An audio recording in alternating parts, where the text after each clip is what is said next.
శ్రీ గురుభ్యో నమః. శ్రీ మాత్రే నమః. శ్రీ సర్వమంగళా స్తోత్రం. బ్రహ్మ ఉవాచ దుర్గే శివే భయే మాయే నారాయణి సనాతని జయే మే మంగళం దేహి నమస్తే సర్వమంగళే. దైత్యనాశార్థవచనో దకారః పరికీర్తితః ఉకారో విఘ్ననాశార్థవాచకో వేదసమ్మతః. रेफो रोगघ्नवचनो गश्च पापघ्नवाचकः भयशत्रुघ्नवचनश्चाकारः परिकीर्तितः. स्मृत्युक्तिस्मरणाद्यस्या एते नश्यन्ति निश्चितम्. अतो दुर्गा हरेः शक्तिर्हरिणा परिकीर्तिता. विपत्तिवाचको दुर्गश्चाकारो नाशवाचकः. दुर्गं नश्यति या नित्यं सा च दुर्गा प्रकीर्तिता. दुर्गो दैत्येन्द्रवचनोऽप्याकारो नाशवाचकः. तं न नाशपुरातेना बुद्धैर्दुर्गा प्रकीर्तिता. श्च कल्याणवचन इकारोत्कृष्टवाचकः. समूहवाचकश्चैव वाकारो दातृवाचकः. श्रेयः संघोत्कृष्टदात्री शिवा तेन प्रकीर्तिता. शिवा राशिर्मूर्तिमती शिवा तेन प्रकीर्तिता. शिवो हि मोक्षवचनश्चाकारो दातृवाचकः. स्वयं निर्वाणदात्रीया सा शिवा परिकीर्तिता.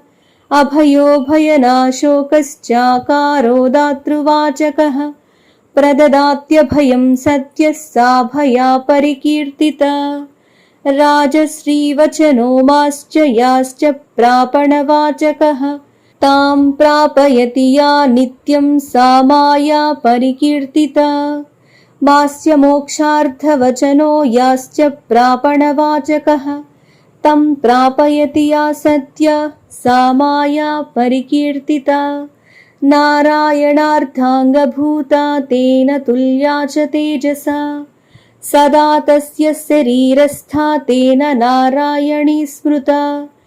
निर्गुणस्य च नित्यस्य वाचकश्च सनातनः. सदा नित्या निर्गुणाया कीर्तिता सा सनातनी. जयः कल्याणवचनो ह्याकारो दातृवाचकः. जयं ददाति या नित्यं सा जया परिकीर्तिता.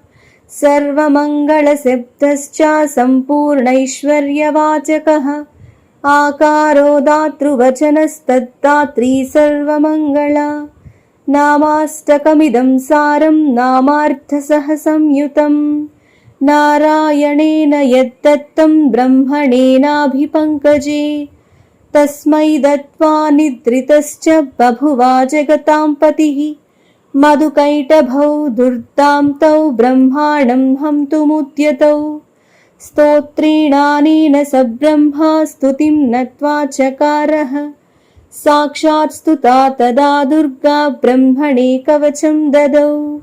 इति श्रीब्रह्मवैवर्ते महापुराणे श्रीकृष्णजन्मखण्डे सप्तविंशोऽध्याये ब्रह्मकृत सर्वमङ्गलास्तोत्रम्.